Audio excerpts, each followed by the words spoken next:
Alright guys, so ito meron tayo ditong DJI Osmo Action hanging neck mount. So ito yung bagong accessories ng DJI para sa mga camera nila guys.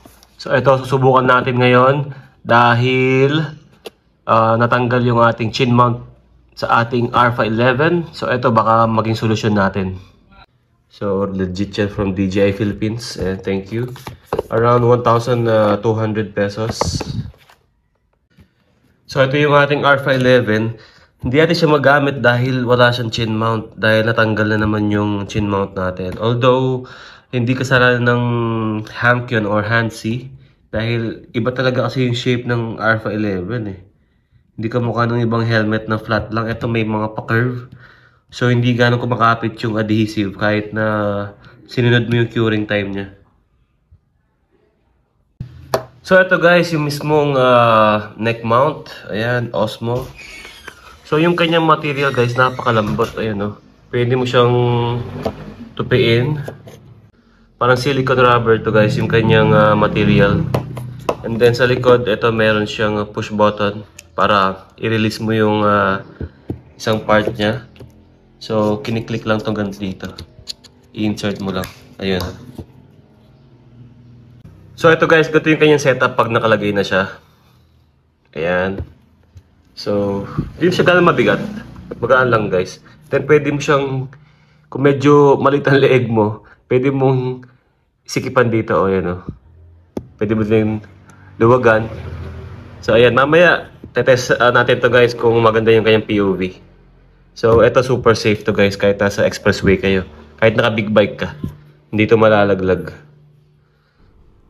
Alright guys, what is up? It's me, Captain Paul, and welcome back to my vlog.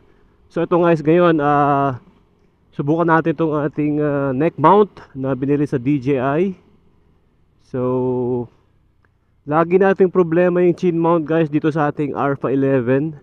So nakailang chin mount na tayo dito, siguro 3 chin mounts na ang sinubukan natin. So I think wala naman sa chin mount nasa design ng helmet. Although I'm not blaming HJC, design nila yun eh. Pero mahirap kasing gawan siya ng chin mount dahil yung kanyang surface hindi siya flat, may mga curves.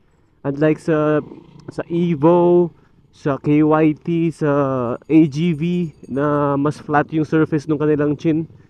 So mas makapit yung guys, yung adhesive. So proven na yan sa ating KYT, AGV. Buti nakita ko tong bagong accessories ng DJI. So ito, try natin guys. So far okay naman siya sa leeg. Ngayon naka ultra wide. Tapos Rocksteady Plus. Itong setup guys, ito naka-clip lang yung ating mic sa ating chin curtain. Ito sa may helmet, sa ilalim. Ang maganda rito sa ganitong setup guys, kahit anong helmet, kahit wala kang chin mount, magagamit mo yung mga helmets mo. Okay, dahil ang nagagamit lang natin lagi yung ating Shoei na GT Air 2. Dahil yun lang ang may chin mount. Ating wireless mic, pwede rin natin gamitin dito. Yun, mas malinis yung setup nun.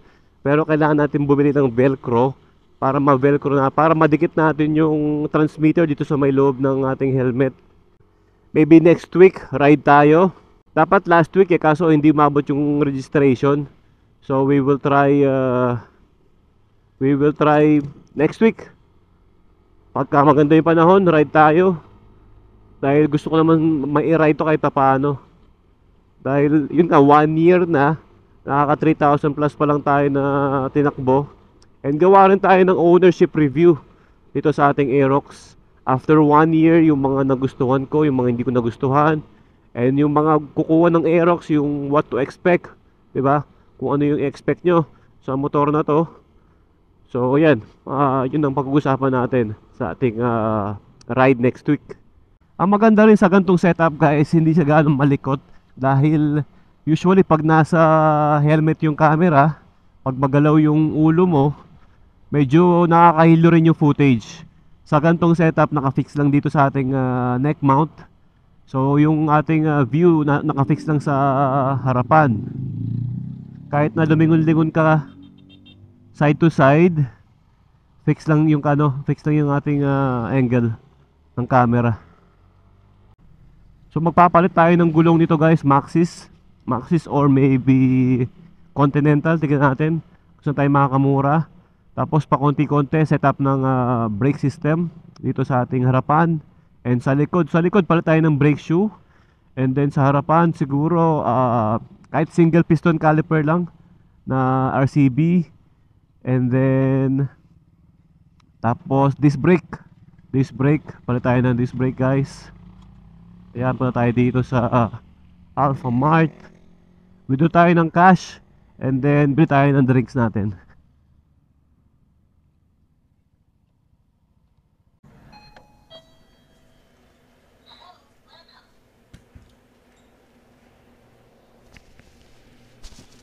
Pwede natin lagay yung mic dito sa ating ayan. Ayan siya guys. Bili tayong drinks. Gatorade. Ayan. Yung nakabukas to Tapos withdraw tayo ng cash. Basta open yung ATM machine.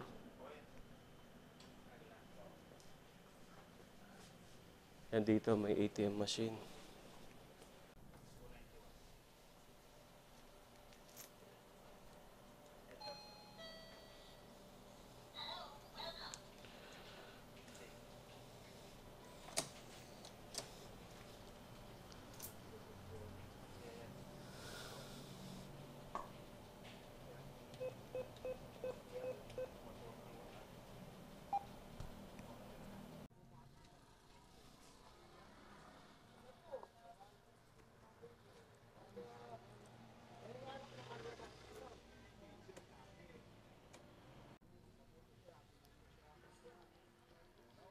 So ayun guys, nakabili tayo ng Gatorade and nakapag-withdraw tayo ng cash. So next week guys, abangan nyo yung ride natin. I'm thinking kung Pangasinan or Aurora. Mas maganda yata yung medyo may bangkingan, no? Para masubukan natin yung ating gulong na ilalagay dito. So isa pang maganda guys ang gantong setup. Tulad ngayon, wala naka-attach sa ating helmet. Mas magaan yung feeling. Dahil somehow pag nakalagay yung camera sa ating helmet, medyo syempre added weight yun sa ating helmet. Mas masakit sa leeg pag long ride.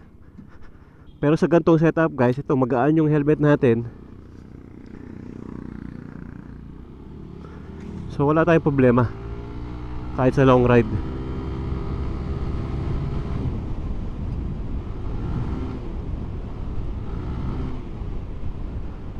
So ayan guys, so ito, na-share ko lang yung ating bagong accessories sa ating DJI Osmo Action 4. At magagamit din natin to sa ating mga vlogs. So hindi tayo gagamit ng chin mount. So mas safe yung ating camera. So ayan, sa mga gustong mag-try nito, by the way, hindi to sponsored guys So natuwa lang ako sa accessories ng DJI dahil ang dami nilang accessories guys actually.